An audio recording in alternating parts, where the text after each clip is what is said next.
뭐 오늘 중으로 타결된다 뭐 이런 얘기 있던데. 아니.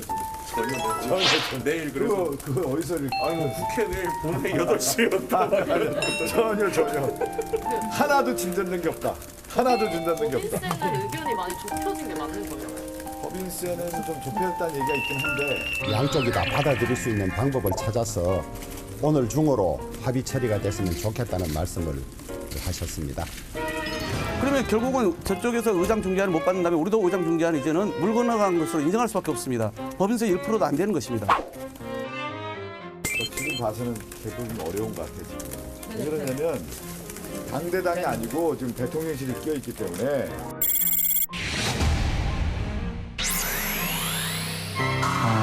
물론 가게 되면 국민들이 굉장히 분노하거나 뭐 화풀이할 수도 있겠죠. 뭐 혹은 계란을 맞을 수도 있겠죠. 그냥 어쩌다가 생긴 사고 정도로만 생각하시는 것 같아서 참 슬프지만 정치인다운 기계조차 보이지 않는 모습들이어서 계속 안타깝기만 하네요. 대통령에게 3년상이라도 치르라는 것입니까? 민주당은 상처받은 유가족들을 앞세워 인면수심의 정쟁 장사를 계속할 모양입니다. 100% 당원 선거인단 투표로 당 지도부를 선출하는 것으로 비대위원들 모두 의견을 모았습니다. 아니 이런 식으로 소금 뿌리기 좀 그만하시고 내 집부터 지키고 총선에 중도층 확대를 하는 거지 내 집도 지키지 못하는 분이 어떻게 중도층 확대를 하겠어요?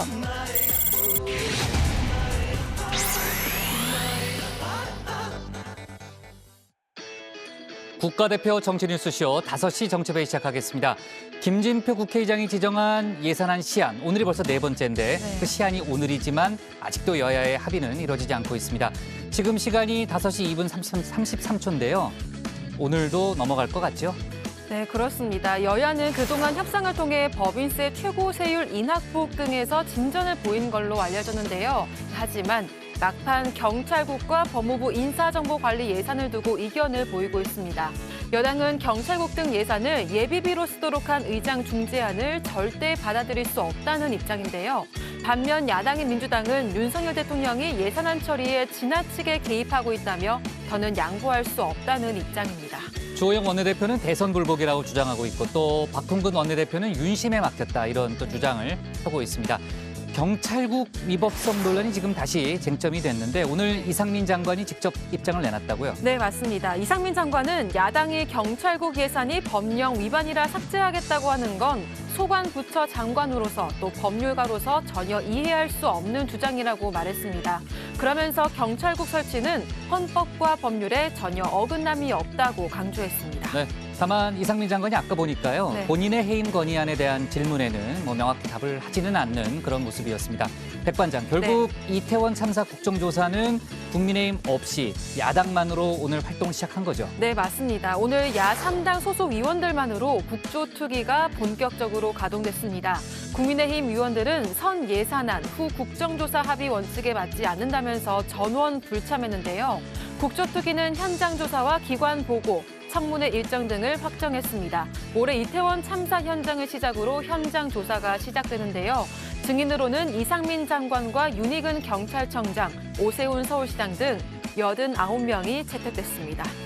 지금 이제 야당은 특위 활동 기간을 아예 늘려야 한다는 주장을 펴고 있고 국민의힘은 절대로 안 된다는 또 그런 입장이기 때문에 그 부분도 역시 이제 쟁점이 되고 있는 그런 상황입니다. 잠시 후에 저희가 뉴스픽에서 알아보도록 하고요. 조금 전에 이제 영상에서도 봤습니다만 국민의힘이 결국 전당대회 룰을 당신 100%로 가기로 결정을 했네요. 네, 맞습니다. 국민의힘 지도부는 오늘 차기 당대표를 당신 100%로 선출하기로 결정을 했습니다. 일반 국민 여론조사를 배제하겠다는 건데요. 하지만 비윤계를 중심으로 비판의 목소리가 거셉니다. 당권주자로 꼽히는 유승민 전 의원은 자신의 SNS에 골대 옮겨 골 넣으면 정정당당한가 이런 언론 보도를 공유했고요.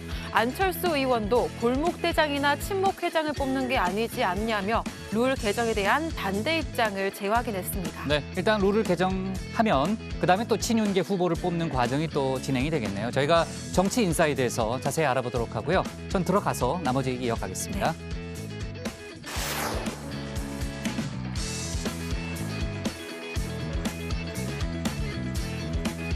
네, 오늘 회의는 류 실장, 박마커, 유채커, 조멘토 백반장, 김현숙 수어통역사, 그리고 정치부의 예청자 정혜원 분들과 함께하겠습니다. 오늘도 속보 실시간 반영하면서 열어놓고 회의를 진행하죠. 조금 전에 얘기했던 대로 예산안 관련한 속보가 들어왔으면 좋겠습니다만 극적 합의 뭐 이런 걸 제가 얘기했으면 좋겠습니다만 현재까지는 그런 분위기는 아닙니다. 자, 회의가 진행되는 동안에는 소통반장 백반장이 정혜원 분들의 의견을 챙길 예정인데요. 오늘 응답하라 주제는 뭡니까? 네, 오늘의 응답하라 주제는요. 지난 16일 서울 이태원역에서 이태원 참사 49제 추모식이 열렸습니다. 이 자리에 윤석열 대통령이 참석하지 않은 걸 두고 정치권에서 공방이 벌어지고 있는데요. 오늘은 여기에 대한 정의원 분들의 생각을 나눠볼 예정입니다. 유튜브에 정치부 회의 실시간을 검색하시면 댓글 보내실 수 있으니까요. 많은 참여 부탁드리겠습니다. 네, 정의원 분들의 의견은 잠시 후에 알아보도록 하고요. 유한울의 뉴스픽5부터 오늘의 정치부 회의 출발하겠습니다.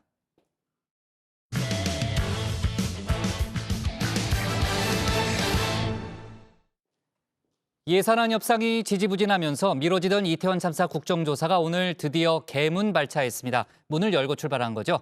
야3당 단독으로 국정조사 일정을 의결한 건데요. 국민의힘은 강하게 반발하면서 야당에서 주장하는 국정조사 연장은 없을 거라고 했습니다. 그리고 예산안 협상은 오늘로 4번째 처리 시한을 넘기는 분위기인데요. 관련 소식들을 유한울 체커가 정리했습니다. 네, 5시 하면 다정해 정의원들의 뉴스 큐레이터 울체커입니다. 월요일에 뉴스픽5 바로 들어갑니다.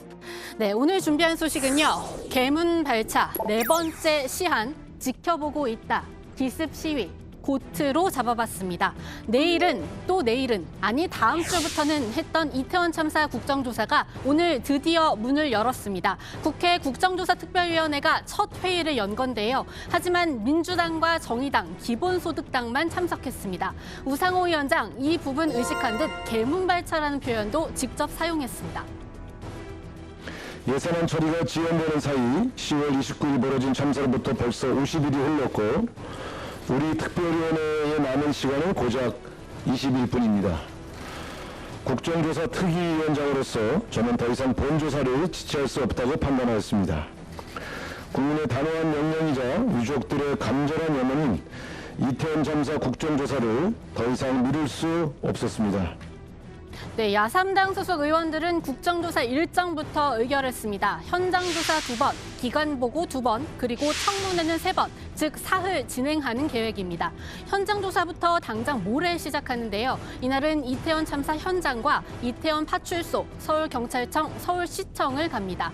그리고 23일엔 용산구청과 행안부를 대상으로 합니다. 모두 이번 이태원 참사 전 제대로 대비하지도 못했고 참사 뒤 제대로 대처하지도 못했죠. 구청장이 어떻게 된 거예요? 길목을 비워달라는 현장 소방대원을 붙잡고 피해 규모를 물어봅니다. 일반인처럼 질문하다 통제를 당하기도 합니다. 여기 계시면 안 돼요. 지금 환자들이 나오고 있어요. 몇 분이에요? 알아요. 30년까지. 그 다음 순서는 기관 보고입니다. 27일은 국무총리실 등 8개, 29일은 서울시청 등 9개 기관에서 보고를 받습니다. 서울경찰청과 용산경찰서에서는 2 날짜 모두 출석해야 합니다. 그리고 이 기관 보고 증인으로는 한우섭 대통령실 국정상황실장, 박문규 국무조정실장, 그리고 신봉수 대검 반부패 강력부장 등 80여 명을 채택했습니다. 대통령실과 대검 둘 다 국정조사 계획서 채택 당시 대통령실과 윤핵 간의 심기를 건드린 부분이기도 했죠. 대통령실 이전 그리고 윤 대통령이 말한 마약과의 전쟁에서 시작한 마약 수사입니다. 거기에 조사 대상에까지 오른 대통령실로서는 언짢을 수밖에 없겠죠. 이진복 정무수석이 직접 국회를 찾아 국민의힘 지도부를 만났습니다. 대통령실에서 경호처 하나만 빠졌다. 대상이 아닌 기관을 부르는 건 목적에 어긋난다. 이렇게 언짢음을 숨기지 않았습니다. 그리고 국정조사의 하이라이트라고 할 수 있죠. 바로 청문회입니다. 하지만 우상호 위원장은 이 청문회에 부를 증인과 참고인 명단, 여야가 협의해서 나중에 의결하는 걸로 정리했는데요. 여당이 없는 개문 발차인 점, 그리고 여당 소속 의원들의 복귀까지도 감안한 걸로 보입니다. 지금 개문 발차 성격으로 시작을 합니다. 그래서 가능한 여야 간사간에 합의가 된 것은 아니라 정치적으로 논의됐던 내용을 존중해서 일단 처리하는 것이 바람직하다고 판단했고요. 그러나 의원님들께서 이렇게 요청하셨기 때문에 이후에 추가적인 증인 채택의 문제에 대해서는 여야 간사 간에 계속해서 협의를 하시도록 그렇게 요청을 드리겠습니다. 국민의힘 소속 위원들이 나중에라도 복귀할 수밖에 없는 이유 중 하나죠. 바로 국정조사 계획서 채택 때처럼 윤심을 거스르는 청문회 증인 참고인 채택은 없어야 하기 때문인데요. 야3당은 오늘부터 당장 시동을 걸고 나섰습니다. 총책임자인 한덕수 국무총리를 불러서 책임의 시작과 끝, 그리고 재발 방지책을 물어야 한다는 겁니다. 누구의 잘못도 아닌 이런 상황에서 한국 정부의 책임의 시작과 끝은 어디라고 보시는지 질문했습니다. 이렇게 잘 안 들리는 것에 책임져야 할 사람의 첫 번째와 마지막 책임은 뭔가요? 총리는 대통령의 명을 받아서 당시 1029 이태원 참사를 진두지휘했던 사람입니다. 국민의힘의 강한 반대에 의해서 기관적인 명단에서 지금 제외된 걸로 보여지는데요. 명확한 진실규명과 국민 안전을 위해서는 기관적인 명단에서는 제외된다 하더라도 이후 청문회에서는 증인으로 채택을 해서 그리고 야권을 중심으로 국정조사 기간을 연장해야 한다는 목소리도 갈수록 높아지고 있는데요. 이 역시도 우 위원장은 여당 소속 위원들을 잘 다독이기 위해서 나중에 논의할 문제라고 미뤄뒀습니다. 하지만 오늘 개문 발차만으로도 당장 주호영 원내대표는 이 연장 논의할 수 없다고 선을 그었습니다. 명백한 합의 위반입니다. 만약에 지금 일방적으로 민주당이 국조위를 운영을 한다면 그 이후에는 국정조사 기간을 연장해달라는 이야기는 절대 할 수가 없습니다.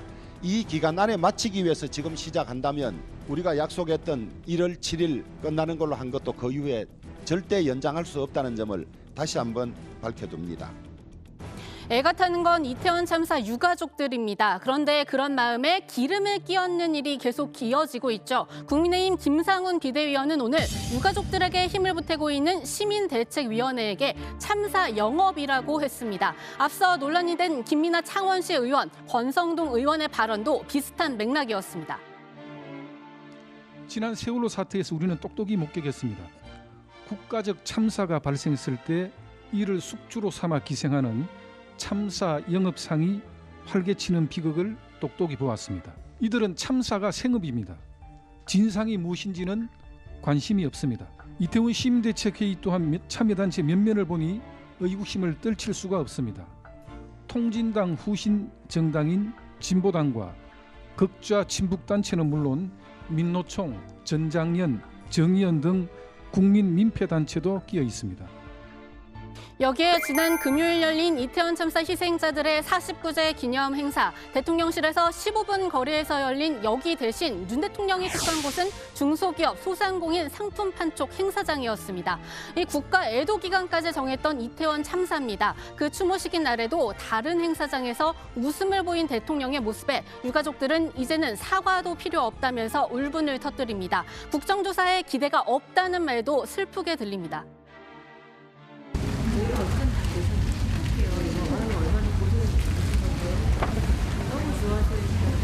우리가 솔직히 남자 6위 술잔 딱 맞아요. 술 좋아한다고 술잔 산다 그러거든요. 저희는 마음으로는 잘 되기를 바라지만 별 기대는 없어요. 49일 추모식이 있던 날 가서 점등식을 하고 술잔을 사고 국민들 앞에 나와서 웃으면서 없는 성과 보고를 하는 것을 보면서 이제 알게 됐죠. 우리 유가족을 조롱하고 있구나. 우리는 조롱당하고 있구나. 국민의힘 의원들이 그렇게 망언을 쏟아내면서도 두려워하지 않고 그랬던 이유가 여기 있었구나라는 생각이 들더라고요. 두 번째 팩은 네 번째 시한입니다. 내일은 또 내일은, 아니 다음 주부터는 했던 건 하나 더 있습니다. 바로 국회의 내년도 예산안 처리입니다. 세 번의 처리 시한을 넘긴 뒤 김진표 의장, 지난 금요일에 오늘을 네 번째 시한으로 정해준 바 있죠. 정치하는 사람들이 최소한의 양심이 있어야지. 아니 이거를 마치 우리 경제를 살려내고 취약계층을 도우려고 하는 이 수레바퀴를 국회가 붙잡고 늘어지고 못 굴러가게 하는 거 아닙니까 이게. 두 분이 정부하고 협의해서 합의안을 좀 발표해 주시고 오늘이라도 주말에 이 모든 준비를 거쳐서 아무리 늦어도 월요일은 통과시켜야지. 하지만 오늘 하루도 소득 없이 지나가고 있습니다. 김진표 의장 오늘 오전 여야 원내대표를 또 불러 모았는데요. 박홍근 민주당 원내대표 새로운 제안이 없어서 안 가겠다며 응하지 않았습니다. 국민의힘에 따르면 끝까지 해결되지 않는 최대 쟁점 바로 행안부 경찰국과 법무부 인사정보관리단 예산인데요. 대표적인 윤석열표 예산 중 하나라는 사실 이제 정 의원님들은 잘 알고 계시죠? 김진표 의장은 여야 의견 차이가 큰 사안인 만큼 이번 예산안은 포함하지 말고 우선 예비비로 쓰자고 했었습니다. 정부 조직법에 따른 시행령이나 위임으로 적법하게 근거를 가지고 운영됨에도 불구하고 민주당이 그 예산을 전액 깎자고 하고 있습니다. 합법적으로 설치된 국가기관을 아무런 근거도 없이 인정해주지 않겠다는 것은 그야말로 대선 불복이자 정권을 인정하지 않겠다는 말이나 다름이 없습니다. 의장 중재안을 수용만 하면 바로 처리될 예산인데 주말 내내 오매불망 윤심에 막혀 또다시 헛바퀴만 돌았습니다. 지금 대한민국 국회에 집권 여당이 있는지 의문입니다. 집권당이 아니라 종속당, 국민의힘이 아니라 용산의 힘이라 해야 할 것입니다. 실제 대통령실에선 이 예비비 편성 주호영 원내대표와 마찬가지 논리로 매우 언짢아하는 것으로 알려졌습니다. 그런데 이 예산들 공교롭게도 행안부와 법무부 예산입니다. 두 부처 수장 모두 윤 대통령의 최측근으로 실세 장관이자 윤 대통령이 강조한 스타 장관들이죠. 이 역시 이 물러설 줄 모르는 여야의 신경전 큰 이유로 꼽히는데요. 이상민 장관 오늘 아예 윤익은 경찰청장을 대동하고 경찰국의 당위성을 주장했습니다. 한동훈 장관도 인사정보관리단에 대한 야당의 비판 온몸으로 막아내고 있죠. 두 사람의 답변은 묘하게 닮아 있습니다. 제가 누누이 국회 답변 과정이나 경찰청 설치 맨 처음에 말씀드릴 때 말씀을 누누이 드렸지만 경찰국 설치는 헌법과 법률에 전혀 어긋남이 없습니다. 범위와 대상도 새롭게 늘리는 것도 아니고요. 오직 헌법과 법률의 범위 내에서 진행되는 통상 업무라고 말씀드리겠습니다. 여기에 여야가 각각 3%포인트와 1%포인트 인하를 주장하는 법인세 문제도 아직 완전히 조율을 마친 상태는 아닌 걸로 알려졌습니다. 그리고 이 와중에 여야 의원들의 지역구 예산 챙기기는 여전하다는 보도도 나왔습니다. 장소도 시간도 공개 안 되는 비공식 예산기구 예결 소소위에 이미 30조 원 넘는 예산을 증액해달라고 밀어 넣었다는 겁니다. 요즘엔 쪽지 예산 아니죠. 카톡 예산이라고 하는데요. 지켜보는 국민들 입장에선 답답할 수밖에 없습니다. 증액은 여야 간에 아예 협상도 안 해요. 자기 걸 반영하기도 바빠요. 증액은 각 증액 사업마다 전부 다 해당 교섭단체가 기재부하고 뒤에서 협의하기 바빠요. 지금 남의 당 거 관심 없어요, 지금. 다음 픽은 지켜보고 있답니다. 북한이 어제 중거리 탄도미사일 2발을 발사했습니다. 여기에 대해 조선중앙통신은 오늘 정찰 위성 개발을 위한 최종 단계 시험이라고 보도했는데요. 내년 4월까지 군사정찰 위성 1호기 준비를 끝낼 거라고도 발표했습니다. 북한은 이와 함께 위성 시험품에서 촬영했다는 사진도 공개했습니다. 용산 대통령실 주변 한강 교량 그리고 인천 송도 일대입니다. 하지만 해상도가 조악해서 진위 여부는 확실하지 않은데요. 그럼에도 이번 사진 공개한 이유, 한미 정보당국이 북한을 들여다보고 있듯이 북한도 우리를 지켜보고 있다는 점을 과시하기 위한 거란 분석입니다. 네, 다음 픽은 기습 시위입니다. 전장현이 오늘 오전 서울 지하철 1호선 시청역에서 승하차 시위에 들어갔습니다. 시위 시작 장소를 시작 8분 전에 알리는 기습 시위였습니다.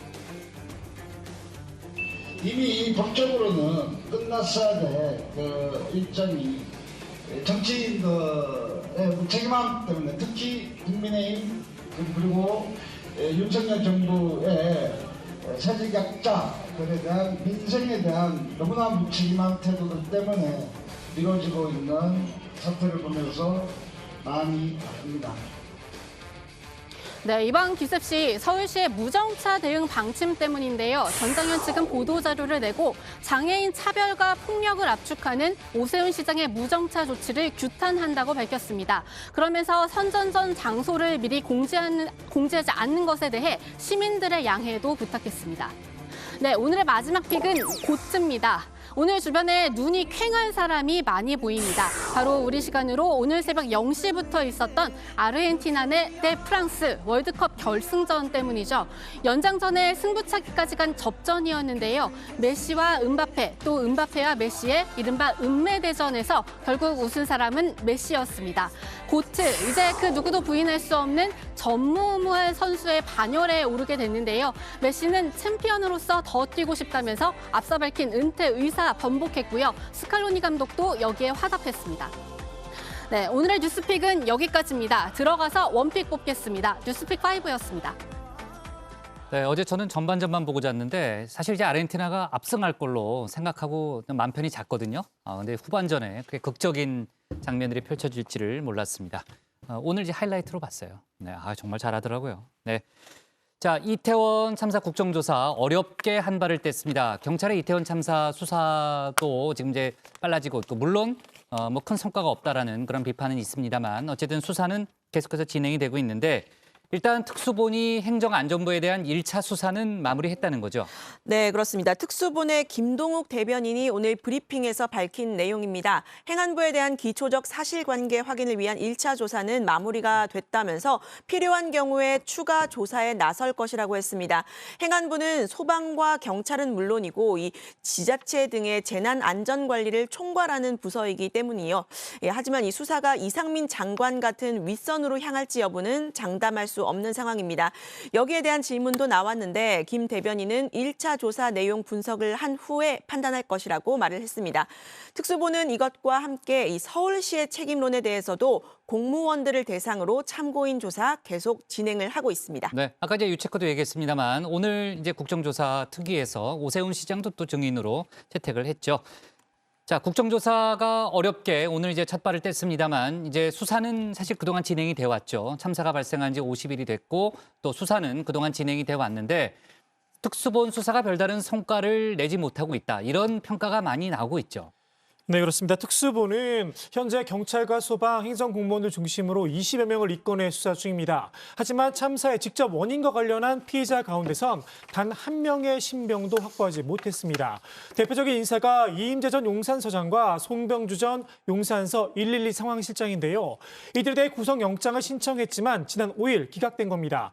그 뒤에 전면 보강수사에 나선 특수본은 이 전 서장에게 혐의를 추가하는 등 구속영장을 다시 신청하려고 준비하고 있는데요. 신청 시기로는 이번 주가 점쳐지고 있습니다. 특수본이 참사 원인보다는 증거 인멸과 조작 행위에 수사력을 너무 집중하는 것 아니냐, 이런 지적도 나옵니다. 네, 이러면 오늘 구속영장이 청구될 수도 있으니까요. 저희가 속보가 들어오면 바로 반영하도록 하겠습니다. 북한이 어제 미사일을 발사했습니다. 그 관련 소식도 좀 짚어보면요. 오늘 한일 북핵 수석 대표가 만났다는 거죠. 네, 그렇습니다. 이제 외교부 김건 한반도 평화교섭본부장이 오늘 오후 우리나라를 방문 중인 후나코시 다케이로 일본 북핵 수석 대표를 만났습니다. 이 두 사람은 북한이 유엔 안보리 결의를 명백히 위반하는 탄도미사일 도발을 한 달 만에 재개한 걸 규탄했는데요. 그러면서 이 북한의 조속한 비핵화 협상 복귀도 촉구했습니다. 양측은 지난달 한일 정상회담 이후에 이 북한 핵미사일 문제와 관련해 외교 당국 간 긴밀한 협의를 이어오고 있는데요. 앞으로도 이를 강화해 나가기로 했습니다. 네, 유채커 오늘의 원픽은 뭡니까? 네, 오늘의 원픽입니다. 국정조사 대문 발차, 김상훈 시민회의의 참사 영업상.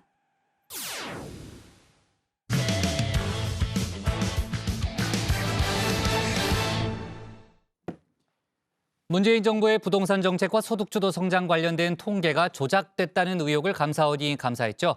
전직 통계청장에 이어서 홍장표 전 수석과 황덕순 수석, 전 수석 조사까지 검토하고 있다고 합니다. 전현직 정권 간의 갈등으로 번지는 모양새인데요. 대통령실은 감사원 조사 사안이라며 언급은 자제하고 있습니다. 관련 내용을 국회 상황실에서 짚어봅니다. 시소를 타려면 한 가지 제한 사항이 있습니다. 자신과 몸무게가 비슷한 사람과 타야 한다는 점인데요. 시소를 그 무게가 좀 비슷한 사람끼리 타야 된다고 했는데 저랑 탈 수가 없는 데다가 무게가 좀 많으니까 이렇게 기울어져 있어야 돼요. 시소 타자 그러면 안 탈 거죠? 당연히 저는 안 돼요. 이게 지금 누가 봐도 한쪽으로 확 기울어져야 되는데 이거 윤 실장 쪽으로 기울어져야 되는데 잘못 나온 것 같습니다. 그래요? 제가 더 가볍거든요. 박마커가 참 성격이 안 좋은 것 같아요. 네, 다정회를 제 몸처럼 사랑하는 저 류 실장이지만요. 잘못된 건 바로바로 시정을 해야겠죠. 정회원 여러분들을 위해서요. 특히 다정회 최애 우후배 이 박마커의 잘못이라면 말입니다. 박준우 마커의 이 그래픽 실수 제가 실시간으로 방송 중에 찾아냈는데요. 물론 박마커와 저 다정회 공식 앙숙이라는 건 안 비밀입니다. 다정회의 메인은 저 류 실장이 있다면 우리 대한민국에는 국가회계와 공무원 직무 감찰이 업무인 감사원이 있습니다. 감사원은 지난 9월부터 문재인 정부 당시 통계 조작 의혹을 감사 중인데요. 집값과 소득, 일자리 통계가 왜곡됐다는 정황을 포착했다는 소식 저희 JTBC가 연속으로 보도해드리고 있습니다.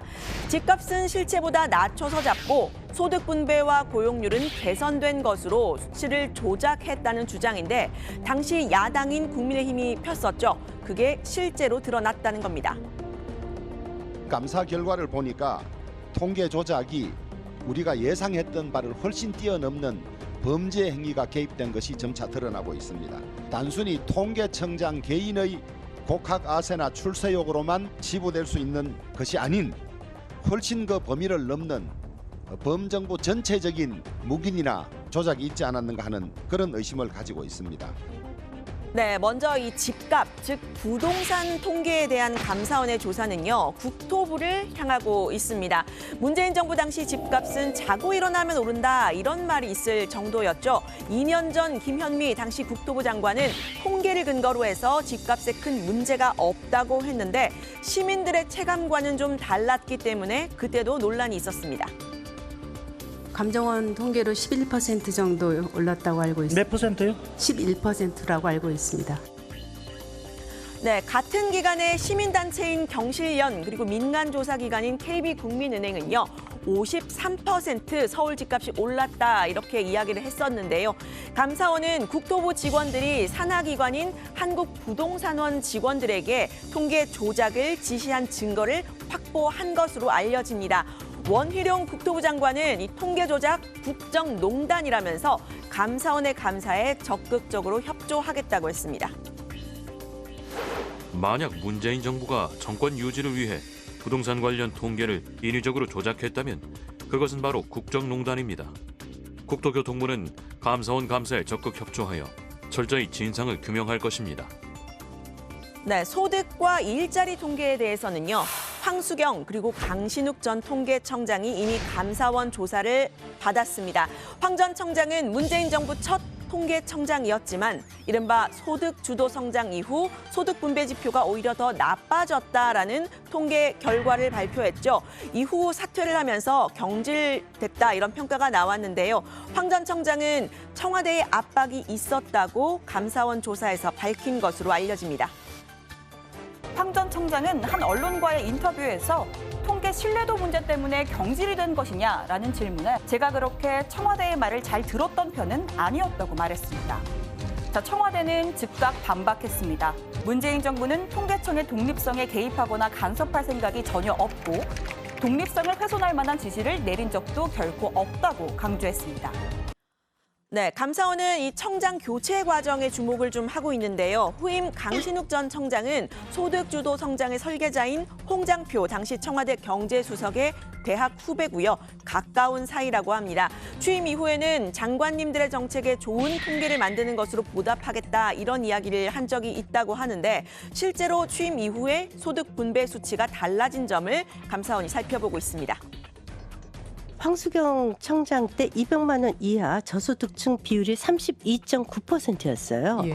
그런데 이게 청장이 바뀌자마자 25.8%로 7.1%나 급감합니다. 이거 사실 있을 수 없는 일이거든요.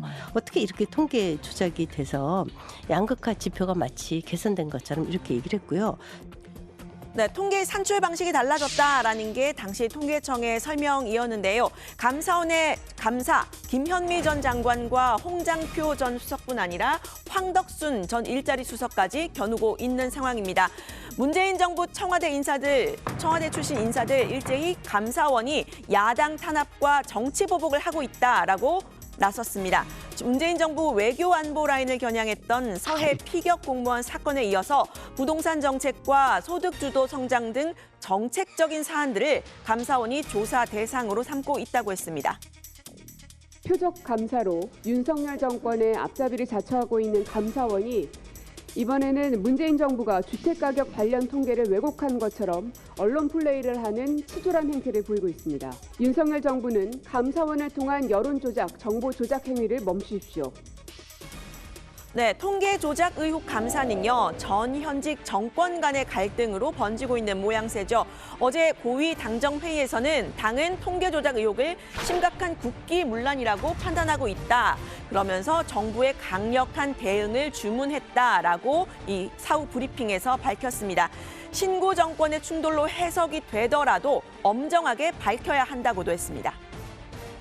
통계 조작 의혹과 관련해서 일부에서 신구 정권의 충돌로 해석하는 부분도 있지만 이는 그와 달리 이거는 국기와 관련된 부분이라 엄정하고 철두철미하게 밝혀야 할 문제라고 의견을 모았습니다.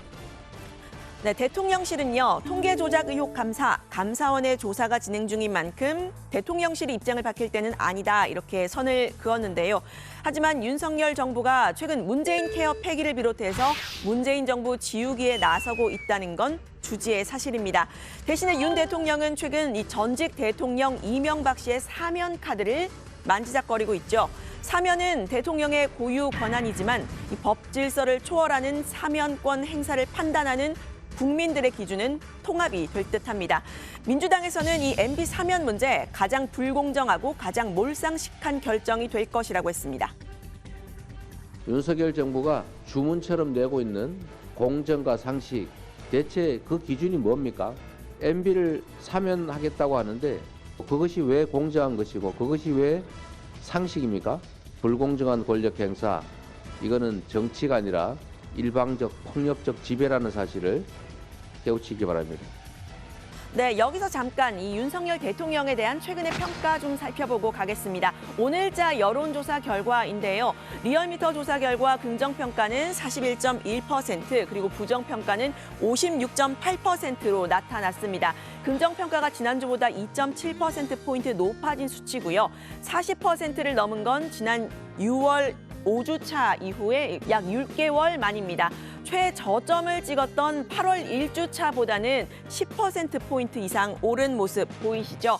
자신감을 얻은 걸까요? 어제는 윤 대통령의 생일을 맞아서 참모들의 축하 메시지를 받고 서초동 옛 사저를 방문해서 이웃 주민들을 만난 사진들을 공개했습니다. 앞서 윤 대통령은 국정과제 점검회의에서 국민들을 직접 만나기도 했죠. 노동, 교육, 연금 개혁의 3대 개혁 과제를 제시를 하면서 개혁이라는 건 인기가 없는 일이지만 회피하지 않고 반드시 우리가 해내야 한다. 이렇게 드라이브를 걸었습니다. 특히 노동 개혁에 방점을 찍었습니다.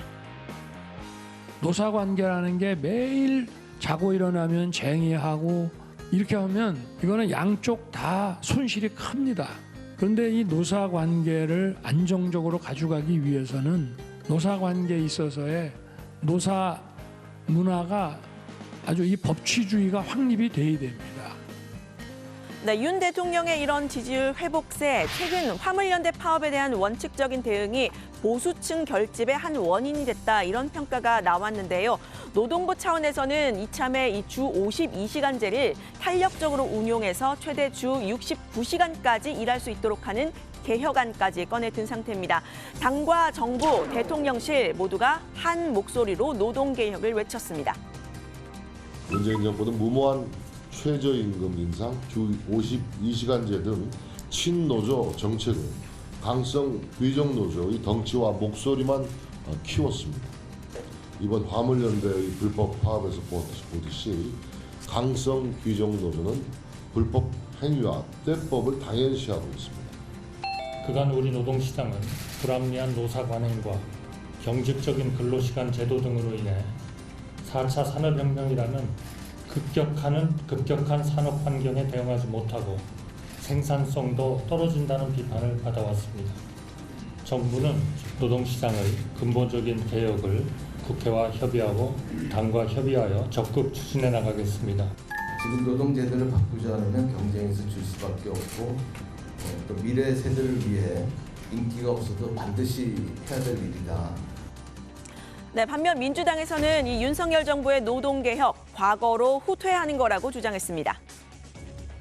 장시간 저임금 노동, 안전하지 못한 일터, 불의에 단결하지 못하는 직장을 만드는 것이 윤석열 정권의 노동개혁입니다. 장시간 노동, 인건비 쥐어짜기로 경쟁력을 높였던 과거로 돌아가겠다는 것입니다. 네, 이 대통령실은 개혁 드라이브에 더해서요, 새해 설 연휴 즈음에 중폭 개각을 검토하고 있다, 이런 보도가 나왔습니다. 대통령실 공직기강 비서관실 이 업무 평가를 토대로 해서요, 산업통상자원부 또 문화체육관광부 장관 등이 우선 교체 대상으로 거론이 되는데요. 개각과 관련해 최대 관심은 이태원 참사와 관련한 야당의 공세가 거센 이상민 행안부 장관 그리고 한덕수 국무총리의 거취 문제입니다. 이 장관의 경우에는 선수사 후 거취 고민 방침이 명확한 상황이고요. 한 총리의 경우에는 국회 표결을 거칠 만한 이 후임자 물색이 쉽지 않은 만큼 쉽게 이 두 사람을 개각 대상으로 삼지는 않을 거다, 이런 이야기도 나오는데요. 윤석열 대통령의 인사 스타일, 가까운 사람을 믿고 쓰는 스타일이죠. 민주당에서는 이 측근 중심 인사, 만사 측통이다, 이런 비판이 나왔는데요. 최근 백경란 질병청장의 후임으로 임명된 지영미 한국파스트르연구소 소장이 윤 대통령의 50년 지기 연세대 이철우 교수의 부인인 점을 문제 삼았습니다. 대통령과 초등학교, 대학교 동창인 이 교수, 윤 대통령 당선 직후에는 퇴임 후에 보자, 이렇게 윤 대통령에게 메시지를 보낸 것으로 알려졌는데 이런 메시지 무색해졌다는 겁니다. 그래서 그때는 내가 굉장히 멋있다고 봤어요. 아, 이런 분이 진짜 친구다. 이런 친구가 있는 대통령은 정말 잘하겠다. 사적인 어떤 이해관계가 얽히지 않고. 그래서 질병청장 바뀐다고 했을 때도 왜 갑자기 바꾸지? 네, 국민의힘에서는 이 지영미 내정자의 능력과 전문성은 이미 검증이 됐다고 했습니다. 질병관리본부 감염병 연구센터장에 이어서 세계보건기구 WHO 코로나 긴급위원을 맡았다, 이런 경력을 강조했는데요. 대통령의 친구 부인이라 지명됐다는 건 야당의 공세라고 했습니다. WHO 세계보건기구의 이거 세계적인 위원으로서 활동을 하셨던 분입니다. 그러니까 오히려 가장 적합한 사람을 뽑았다는 건데, 지금 이철우 교수 부인이라는 이유로 하면 우리 대한민국의 그 경력을 가지신 부인께서 되게 싫어하실 거예요. 그거 안 되는 이야기입니다. 네, 감사원 감사는 서해 피격 공무원 사건 감사에서 보듯이 검찰 수사로 이어지는 경우가 많았는데요. 사정기관을 통한 야당 탄압을 하고 있다라는 게 민주당의 시각입니다. 감사원은 용산 대통령실 이전에 대해서도 감사에 착수한다고 하는데요. 공정과 상식에 따른 감사가 이루어질지 앞으로도 다정회에서 확인해 주시면 감사하겠습니다. 오늘 발제는 이렇게 정리합니다. 문재인 정부 통계 조작 의혹, 감사원 감사 청와대 윗선 향하나, 지지율 오른 윤석열 대통령 노동개혁 드라이브. 네. 자, 오늘 이재명 민주당 대표가 MB 사면에 대해서 강하게 비판을 했죠. 아까 제가 들어봤습니다만 가장 불공정하고 몰상식한 일이라는 그런 표현을 썼는데 조금 전 들어온 속보를 보니까 이진복 대통령실 정무수석이 오늘 MB를 방문했다고 하네요. 오늘 MB 생일인데 서울대병원을 찾아서 꽃바구니와 케이크를 전달을 했다는 거고, 쾌유를 비는 윤 대통령의 메시지를 전달했다는 그런 내용입니다. 사면과 관련한 얘기가 좀 오가지 않았겠느냐라는 그런 관측을 자연스럽게 할 수밖에 없는데, 일단 이 수석은 사면과 관련한 언급은 없었고 구체적인 대화 내용은 밝힐 수 없다는 그런 입장이라고 하는데요. 자, 아무튼 지금 이제 MB 사면이 거론되는 시기에 오늘 또 수석이 방문하는 그런 일이 있었습니다. 감사원이 문재인 정부의 통계 조작 의혹에 대한 조사에 나섰고, 아까 이제 유 실장이 마지막에 얘기했습니다만 감사원이 윤석열 정부에 대한 내용도 추가로 감사를 하기로 한 내용이 있죠. 네, 그렇습니다. 감사원이 윤석열 정부 들어서 용산 대통령실과 한남동 관저로 이전하는 과정에서 직권남용과 공사특혜 수주 의혹 등 불법 행위가 있었는지 감사하기로 14일 결정 내렸다고 합니다. 참여연대는 지난 10월 관련 내용으로 감사원 감사를 청구했는데요. 대통령실과 관저 이전 의사결정 과정에서 직권남용 여부, 또 이전에 따른 건축공사 등 계약 체결에서 부패가 있었는지 여부가 포함됐습니다. 관저 공사 등엔 김건희 여사의 코바나 컨텐츠 관련 업체들이 개입됐다는 의혹이 제기된 바 있죠. 다만 이전 비용 재정 낭비 의혹이나 대통령실 소속 공무원 채용 과정의 적법성 여부에 대한 감사는 하지 않기로 했습니다. 네. 자, 윤건영 고민정 의원도 오늘 언론 인터뷰에서 강하게 비판을 했는데 문재인 정부 통계 조작 의혹 감사는 신구 권력, 전현 정권 간의 갈등으로 번지는 분위기죠. 네, 그렇습니다. 국민의힘은 통계 조작은 범죄 행위로 엄중하게 처벌해야 한다는 입장인데요. 이 감사 대상이 된 국토부 원희룡 장관은 통계 조작은 국정농단이라고도 말했습니다. 최근 강경 발언을 쏟아내고 있는 이 당권주자 김기현 의원은 권력이 개입해 국가 통계를 조작하는 건 북한 같은 독재 국가에서나 있을 법한 일이라면서 엄청난 국기문란이라고 했습니다. 소득주도 성장이라는 터무니없는 국적불명의 엉터리 정책을 펼치면서 그 성과가 나쁘다고 하는 것이 증명될 것 같으니까 결국 분식 통계를 한 것이다 라고 이렇게 짐작이 됐기 때문에 만약 이것이 사실이라고 밝혀지면 이건 엄벌 중에서도 최고의 엄벌을 해야 된다고 생각합니다. 반면 민주당은 이 감사원의 전 정부 감사, 이 검찰 수사 전 부담을 덜어주기 위한 정치 감사를 벌인 경우가 많다고 비판했는데요. 이 서해 피격 공무원 사건과 이 탈원전 감사가 그 사례에 해당한다고 했습니다. 네. 자, 민주당 이재명 대표의 사법 리스크 관련한 여러 가지 속보를 좀 짚어보면요. 구속 기소된 측근 김용전 민주연구원 부원장의 재판이 이번 주 금요일, 그러니까 23일 시작된다는 거죠. 그렇습니다. 측근인 김 부원장과 정진상 전 실장, 검찰 수사 과정에서는 혐의 일체를 부인하면서 묵비권을 행사를 해왔죠. 재판에서는 충실히 대응할 방침이라고 밝혔기 때문에 남욱 변호사와 또 화천대유 대주주 김만배 씨 등 대장동 일당과의 법정 다툼에 관심이 쏠리고 있습니다. 이 대표 사법 리스크를 두고서는 당내 설왕설래 계속되고 있는데요. 비명계로 꼽혔던 고민정 최고위원이 이 대표를 감싸는 발언을 했습니다. 당내에서 이 당 대표직을 내려놓으라고 하는 건 너무 무책임하다라면서 이 대표가 위축될 게 아니라 이재명 다움을 보여줘야 한다는 겁니다. 현재로서 민주당을 이끌 수 있는 사람이 그러면 이재명 대표 말고 누가 있습니까? 지금은 이 내부에서도 자꾸 이런 목소리들이 나오고 또 본인을 둘러싼 여러 수사들이 오다 보니까 정말 좀 위축된 게 아닌가 하는, 진짜 이재명 다움을 오히려 더 보여줘야 한다라고 저는 생각합니다. 반면에 이 대표의 사법 리스크가 본격화되고 있는 만큼 당과 이 대표 개인이 이를 분리해서 대응해야 한다는 목소리도 계속 이어지고 있는데요. 이번엔 비명계인 이상민 의원입니다.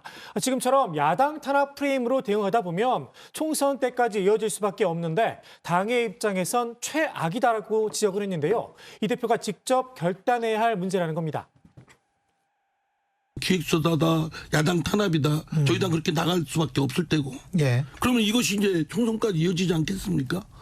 그러면 정말 당으로서는 최악의 상황인데 이재명 대표가 어떤 것이 가장 지혜로운가 정말 냉철하게 계산을 해서 이렇게 결론을 내려야 된다. 네, 자, 조금 다른 얘기인데요. 문재인 전 대통령의 달력 제작 모금 프로젝트가 마무리됐다는 거죠. 네, 그렇습니다. 문재인 전 대통령이 반려견과 함께한 사파가 담긴 달력을 제작하는 프로젝트 모금이 어제 오후 마무리됐는데요. 5,994명의 후원자가 모인 가운데 모금액 1억 5,745만 원을 기록하며 마무리됐습니다. 당초 목표 금액은 200만 원이었습니다. 그런데 후원금이 몰리면서 목표액의 7,800%가 달성된 건데요. 이번 프로젝트는 대통령 퇴임 뒤 반려동물과의 일상과 진심을 달력에 담는다는 취지로 진행됐습니다. 네, 문 전 대통령은 북한 김정은 국무위원장에게 선물 받았던 풍산개, 고미와 송강을 정부에 반환하겠다 이렇게 밝히기도 했었죠. 운영 비용을 정부가 지원하지 않고 있기 때문이었는데 야권 일각에서는 파양한 거 아니냐 이렇게 공세를 펴면서 논란이 좀 크게 일기도 했었습니다. 결과적으로는 이런 논란에도 불구하고 달력 모금 프로젝트가 성황리에 이루어진 셈이 됐습니다. 네. 자, 좋습니다. 오늘 발제 이렇게 정리하겠습니다. 통계 조작 감사 윗선 향하나, 지지율 오른 윤, 노동개혁 드라이브로 제목을 잡겠습니다.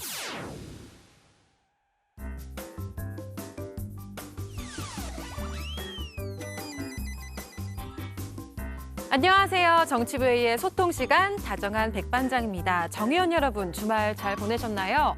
새로운 한 주의 시작인 월요일이 밝았습니다. 월요일이 되면 육체적, 정신적 피로감을 느낀다는 월요병 많이 들어보셨죠? 하지만 우리 정의원분들은 월요일 파이팅! 월요팅 하시면서 밝고 긍정적인 생각만 하시면 좋겠습니다. 이번 주도 저희 정치부 회의와 함께 해주시는 거 잊지 마시고요. 응답하라 다정회 시작하겠습니다. 네, 오늘의 소통 주제는 윤 대통령, 이태원 49제 불참 공방, 여러분의 생각은입니다. 먼저 다정회에서 미리 살펴본 여론 보겠습니다. 네, 행복님께서는 안타까운 일입니다. 참사 현장은 누가 그 슬픔을 위로한들 무슨 소용이 있겠습니까? 묵묵히 그저 참석하고 같이 동행해주는 게 위로가 되겠지요라고 하셨고요. GSAN님께서는 윤 대통령은 전 국민 애도 기간까지 만들고 직접 내내 참석했다. 대통령으로서 필요 이상의 최대한의 성의를 보였다라는 의견 주셨습니다. 네, 이어서 정의원분들께서 실시간으로 올려주시는 생각도 함께 나눠보겠습니다. 먼저 유주연님, 적어도 명복을 비는 말씀 한마디 정도는 해야 하는 것 아닌가 합니다. 요즘 날씨처럼 완전 너무 차갑네요. 보기 좋지 않습니다라고 하셨고요. 송중용의론님, 7일간 국가추모를 진행했고 국가장도 아닌 49제에 대통령이 참석하지 않는 걸 문제 삼는 건 감성을 이용한 정치 공세로 보입니다라고 하셨습니다. 댓글 적어주신 정의원분들 모두 고맙습니다.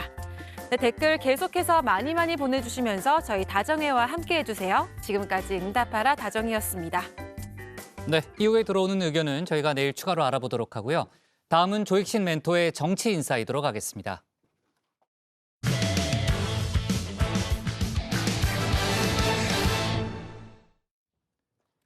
국민의힘 비대위원회가 전당대회 룰을 바꾸기 위한 당원 개정안을 오늘 만장일치로 통과시켰습니다.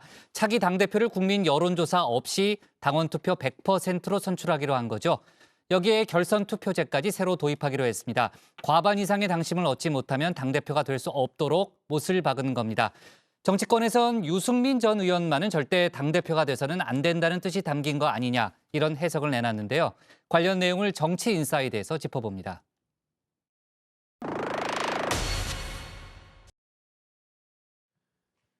국민의힘 비대위가 전당대회 룰 개정안을 확정했습니다. 이번 전대를 당원의 축제로 만들겠다 공언을 했었죠. 당심 100%, 다시 말해 민심 0%로 새 당대표를 선출하기로 했습니다. 당대표 및 최고위원 선출을 위한 당원 개정안의 핵심은 100% 당원 선거인단 투표로 당 지도부를 선출하는 것으로 비대위 의원들 모두 의견을 모았습니다. 정진석 비대위원장은 비당원에 의존해 당대표가 되려는 건 정도가 아니라고 날을 세웠는데요. 전당대회는 전 당원의 대회입니다. 당대표가 되려는 당원은 당원들의 지지를 받기 위해 최선의 노력을 해야 합니다. 그렇지 않고 비당원들에게 의존하여 우리 당의 대표가 되려고 하는 것은 정도가 아니라고 생각합니다. 지난 18년 동안 민심도 반영해 당대표를 뽑아왔죠. 그때는 맞고 지금은 틀린가 봅니다.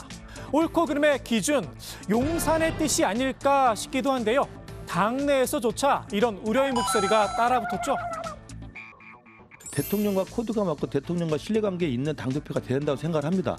그러나 이것을 무리하게 해가면서까지 했는데 대통령의 의중과 친윤이 지목한 사람이 안 되면 그 폭풍은 어쩌라고 이렇게 된다니까요. 자, 혹시 모를 리스크를 당 지도부가 계산하고 있는지 모르겠다는 겁니다. 이번 룰 개정, 결국 타깃은 유승민 전 의원이라는 게 통설이죠. 지금 왜 하느냐? 당연히 유승민 될 것 같으니까 하는 거잖아요. 그건 뭐 뻔한 거고. 왜냐면 이준석 대표 경험도 있고 이러니까 도저히 안 되겠다는 건데. 9대1은 조금 뭐랄까요? 좀 쪼잔하고 구질구질하지 않아요? 그 뭐 화끈하게 10대 빵으로 하든지 그거는 그분들 엿장수 마음대로인데. 화끈하게 당심 100%로 룰까지 바꿨는데 유 전 의원이 당대표가 된다면 당 지도부 입장에선 최악의 시나리오입니다. 예, 국민의힘 바로 세우기 모임. 이준석 전 대표가 주도하는 거라고 해요. 당원 모집도 굉장히 많이 하셨죠. 사실 당원들의 성향을 저희도 전혀 알 수 없습니다. 100만 당원들이 어떠한 투표를 할지 몰라요. 그래서 이것을 유승민한테 유리하다, 불리하다, 어쩌면 유리할 수도 있어요. 그래서일까요? 확실한 안전장치를 하나 더 마련했습니다. 이번 전대부터 결선 투표제를 도입하겠다는 겁니다. 당원들의 총의를 확인하고 당대표의 대표성을 제고하기 위해 결선 투표제를 도입하는 안을 담았습니다. 국민의힘이 결선 투표제에 이토록 우호적인지는 몰랐습니다. 차기 대선에서 국민들의 총의를 확인하고 대통령의 대표성을 제고하기 위해 결선 투표제 도입 기대해봐도 될까요? 민주당에서도 이 대선 후보 뽑는데 결선 투표를 하게 돼 있는데 이 결선 투표라고 하는 것은 처음 후보들이 얻은 표를 다 산정을 해가지고 결선 투표 여부를 결정하는 건데 민주당은 그렇게 안 했지 않습니까? 그러니까 제도를 만들어 놓으면 뭐하냐 이겁니다. 정치는 정치인이 하는 것 같지만 결국 주권자인 국민이 하는 것입니다. 국민의 주권 의지를 제대로 반영하지 못하는 정치라면 그 틀을 바꿔야 합니다. 결선 투표의 도입으로 밀실 단일화가 아닌 합법적 정책 연대를 가능하게 해야 합니다. 진짜 이유는 이른바 어부지리 상황. 지난 전대와 같은 결과를 미연에 방지하겠다는 거겠죠.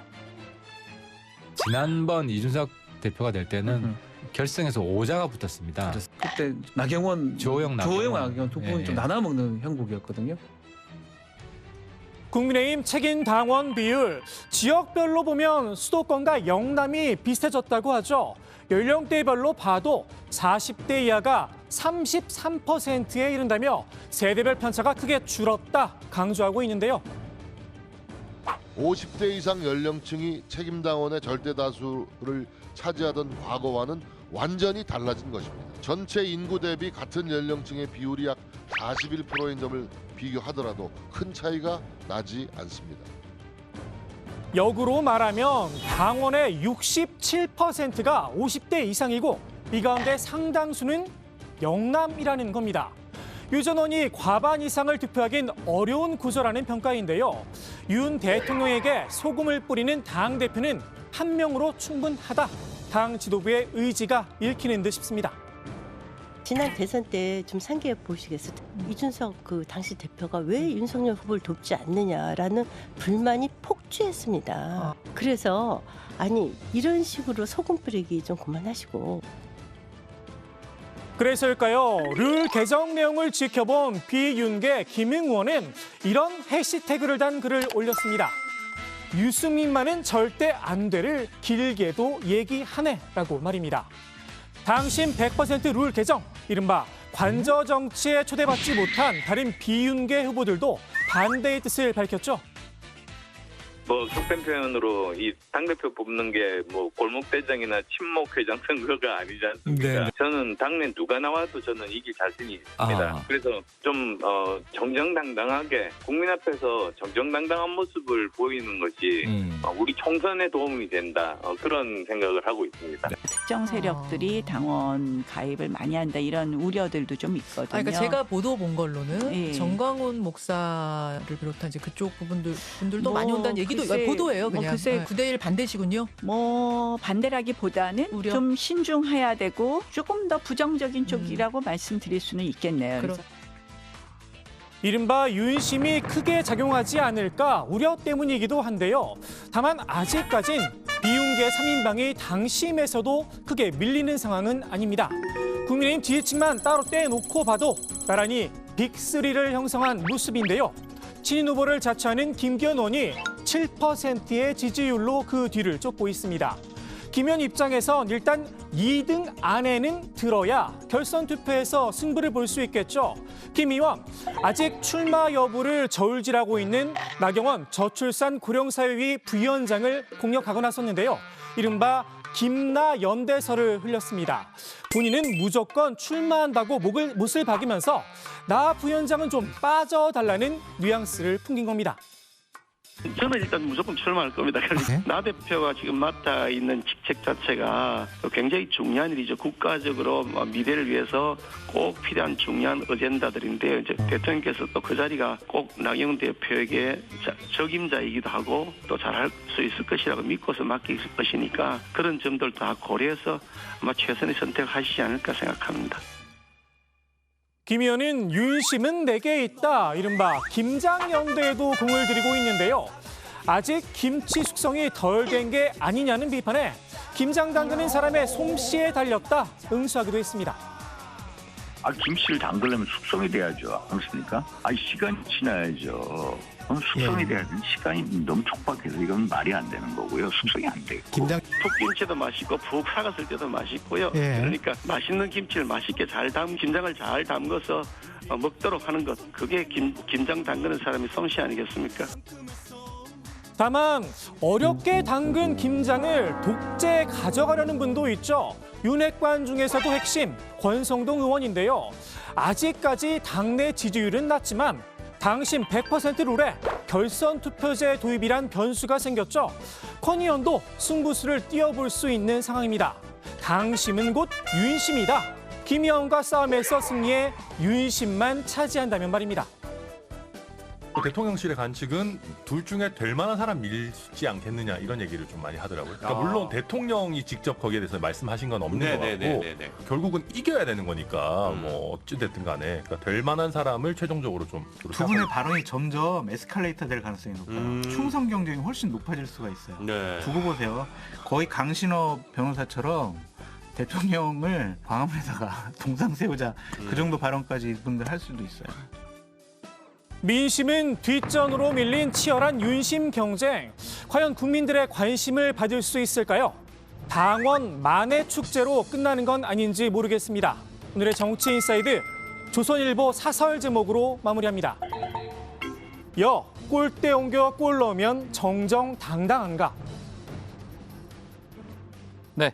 자, 국민의힘 비대위가 전당대회 룰을 바꾸는 당원 개정안을 오늘 통과시켰습니다. 저희가 이번 주 정도에 좀 움직임이 있을 것 같다는 예상은 했는데 상당히 속도전을 펼치는 그런 모습이었고요. 당원 투표 100%, 또 결선 투표제 도입, 여기에 더해서 역선택 방지 조항도 당원에 명시하기로 했다는 거죠. 네, 그렇습니다. 이번 전당대회는 당원 투표 100%로 당 대표를 뽑기 때문에요. 해당 사항이 없습니다. 전국 단위 선거의 후보자 경선 때는 여론조사 결과를 반영하도록 되어 있는데 정진석 비대위원장은 각종 당내 여론조사, 국민의힘 지지자와 지지자 문항이 없는 자만을 대상으로 실시하기로 했다고 했습니다. 국민의힘은 내일 상임 전국위원회를 열고 3일간의 공보를 한 뒤에 전국위원회를 개최해서 당원당규 개정안 작업을 마무리한다는 계획입니다. 네, 이 당원당규가 개정되면 12월 마지막 주엔 전당대회 선거관리위원회와 전당대회 준비위원회가 발족할 걸로 보이는데요. 국민의힘 박정아 수석 대변인은 3월 초 전당대회를 가정하면 1월 초쯤에는 모든 준비가 끝나서 후보 등록을 시작돼야 한다고 말했습니다. 이번 당원 개정을 놓고서 당권 주자들의 반발도 이어지고 있죠, 조멘토. 네, 그렇습니다. 앞서 발제도 전해드렸는데요. 안철수 의원은 당대표 뽑는 게 골목대장이나 친목회장을 뽑는 것은 아니지 않느냐면서 총선 승리에 도움이 되지 않을 것이다 이렇게 말했습니다. 윤상현 의원도 소셜미디어에 당원과 국민들의 의견 실험 없이 속전속결로 물어붙여야만 했는지 안타깝다면서 재검토를 요구했습니다. 비윤계 의원들도 이 비판의 목소리를 냈는데요. 허은하 의원은 혹시나 했는데 역시나인 것 같다면서 유권자 4,400만 명 시대 이 30%대 당 지지율을 생각을 하면 적어도 1,000만 명 이상의 당원이 가입해야 명실상부한 국민정당이라고 할 수 있을 것이라고 지적을 했습니다. 김웅 의원은 국민을 버리고 권력에 영행한 오늘을 국민은 기억할 것이라는 글을 올리기도 했습니다. 권력에 영행하다는 게 무슨 말이에요? 역행하다는 영행? 역행. 영행이라는 단어가 있긴 한데요. 좀 그래요? 어려운 단어. 그래요? 네. 운이 좋은 영광 뭐 이런 뜻이 그래요? 있어요. 네, 미안합니다. 아까 정확하게 얘기했는데 내가 딴지를 걸어서 미안해요. 알고 말했을까요? 알고 말했을까요? 알고 있었어요. 모르겠어요. 그대로 써 있었기 때문에. 그런 단어가 있었군요. 네, 자 좋습니다. 지난 7월 당내 징계 이후에 대외 활동을 자제해 왔었잖아요. 국민의힘 이준석 전 대표가 22일이 언제? 목요일이죠. 고려대에서 강연을 한다는 거죠. 네, 고려대 온라인 커뮤니티에 이 이준석 전 대표가 정치외교학과 한 수업에서 특별 강연을 한다는 글이 올라왔다고 하는데요. 강연 제목은 보수주의의 길을 묻다로 2시간 동안 진행이 된다고 합니다. 메모지로 학생들의 질문을 받고 직접 답변도 할 예정인데요. 이 전 대표는 최근 전당대회 룰 변경과 관련해서 소셜미디어에 글을 잇따라 올리기도 했죠. 전대를 앞두고 본격적인 정치 활동을 재개하는 게 아니냐는 관측도 나옵니다. 네. 자, 좋습니다. 오늘의 정치 인사이드 이렇게 정리하겠습니다. 정진석 당심 100% 결선 투표제 도입, 유승민만은 절대 안 돼로 제목을 잡겠습니다. 다음은 박준우 마커의 주민입니다.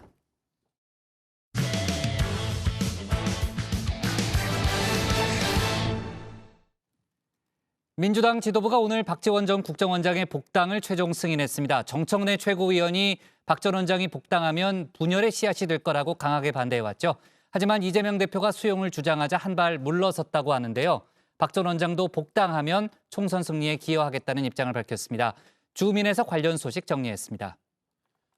네, 박 전 원장 국정원장이 민주당으로 돌아왔습니다. 민주당 지도부가 박 전 원장의 복당을 승인한 건데요. 이 박 전 원장의 복귀 2016년 1월 이후 만으로 약 7년 만입니다.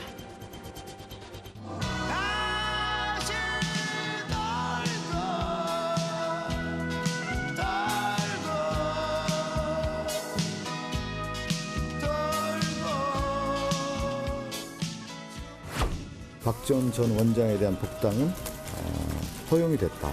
오늘 대승적 차원, 대통합 차원에서 당대표가 박지원 전 원장의 복당을 수용하자라는 의견에 대해서 최고위원들께서 수용하는 모습이었습니다. 민주당 지도부 그간 여러 차례 비공개 최고위원회의를 열고 박 전 원장의 복당 여부를 논의해왔죠. 하지만 번번이 결론을 내리지 못했는데요. 이 박 전 원장의 복당이 그다지 반갑지 않은 분위기도 있었기 때문입니다. 오태식이 돌아왔구나. 반갑다. 근데 그 손으로 뭘 어떻게 하겠냐? 이 반대를 외친 대표적 인사는 정청래 최고위원입니다. 복당 반대에 누구보다 적극적이었는데요.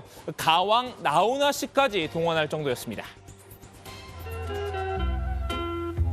사랑이 뭐냐고 물으신다면 눈물의 씨앗이라고 말하겠어요. 나훈아 씨의 바로 이 노래를 인용해서 이 박지원이 누구냐고 물으신다면 이 분열의 씨앗이라고 말하겠어요 라는 글을 올리기도 했는데요. 박 전 원장이 이 분열의 아이콘이란 지적입니다. 정 최고위원이 이렇게 극렬 반대한 이유를 알아보려면 잠시 과거를 살펴볼 필요가 있는데요. 오랜만에 이 박마커와 함께하는 슬기로운 과거 탐구 생활 시작하겠습니다. 박 전 원장 지난 2016년 1월 당내 주류였던 친문계와 갈등을 빚다가 결국 민주당을 떠났죠. 이후 비문 인사들이 주로 모인 안철수 의원의 신당 국민의당에 합류했는데요. 문재인 대표와 저는 치열하게 경쟁했지만 문 대표께서는 저에게 좋은 제안도 많이 하셨습니다. 그러나 함께하자는 문재인 대표의 제안은 분열을 막을 명분이 없었기에 저는 오늘 결단하지 않을 수 없었습니다. 당시 탈당 세력의 누구보다 비판적이었던 게 정청래 최고위원이었습니다. 그때도 정 최고위원은 문재인 대표가 이끄는 민주당의 전신 이 새정치민주연합의 최고위원이었는데요. 탈당과 분열은 총선 승리와 정권 교체라는 대의와 가치에 반하는 일입니다. 특정 누구를 싫어하는 사람들의 정당이 저는 성공할 리 없다고 봅니다. 여당도 아니고 야당도 아닌 묘한 당으로는 성공할 수 없습니다. 이후 박 전 원장은 지난 2017년 안철수 당시 국민의당 대선 후보의 선대위원장을 맡았었죠. 매일 민주당 문재인 후보를 공격하는 메시지로 아침을 열었는데요. 이른바 문모닝이라고도 불렸습니다. 이제 혁신 세력 국민의당과 반혁신 세력 문재인의 대결입니다. 문재인 후보 아들 문준용 씨가 고용정보원에 근무하지 않으면서 매월 월급을 받았습니다. 당시 공천 컷오프란 수모를 겪고 원외를 맴돌던 정 최고위원은 이 장면을 잊을 수 없었나 봅니다. 어제 페이스북에 박 전 원장의 문모닝 관련 기사 이 40개의 링크를 올리기도 했는데요. 이랬던 박 전 원장을 다시 민주당이 받아주는 건 이 잠재적인 폭탄을 끌어안는 셈이라고 지적했습니다. 한 번 배신한 사람은 언제든 다시 배신할 수 있다는 건데요. 박 전 원장 결국 최근 정 최고위원에게 전화를 걸어 사과했다고 합니다. 저도 정청래 의원한테 전화했어요. 제가 문재인 대통령하고 뭐 대표도 경선에서 싸우고 또 안철수 신당으로 나와서 문모닝 많이 했잖아요. 그때 굉장히 섭섭하고 자기가 나를 비난했다. 문재인 대통령이 제일 미워했을걸요. 그러다가 나를 국정원장 시켰잖아요. 그럼 끝난 거 아니야? 그렇다고 생각했는데 왜 민주당은 복당을 보류했을까? 아니 그래서 제가 다시 한번 사과했어요. 박 전 원장을 국정원장으로 임명했더니 이 문모닝을 당했던 당사자인 바로 문 전 대통령이었습니다. 문 전 대통령도 자신을 용서했으니 정책위 의원도 그만 섭섭함을 풀어줬으면 한 마음인데요. 실제로 박 전 원장은 민주당을 떠나 안철수 의원과 함께했던 지난 과거를 후회하는 모습을 보였죠. 어차피 김대중 대통령이 창당했고 혼이 박힌 그런 민주당이고 저 자신이 안철수 신당으로 나갔던 것이 제 인생이나 정치 역정에 큰 실수였다. 아, 실수였다? 그렇죠. 제가 잘못했죠. 알죠.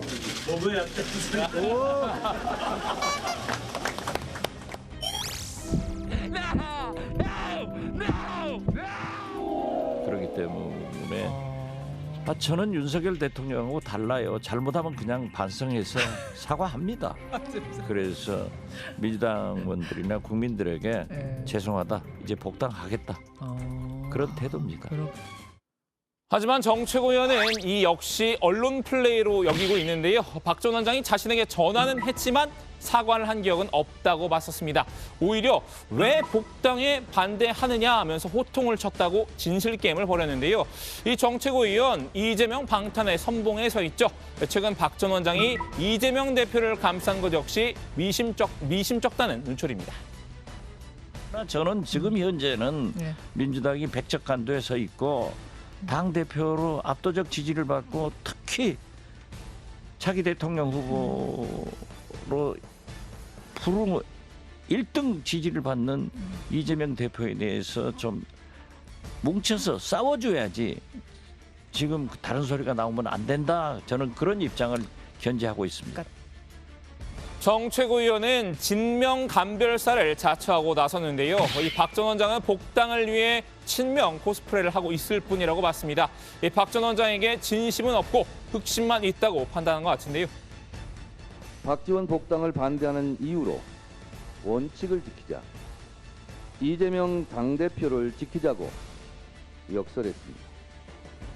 그의 분당질, 분탕질에 대한 추억이 아무래도 찝찝합니다.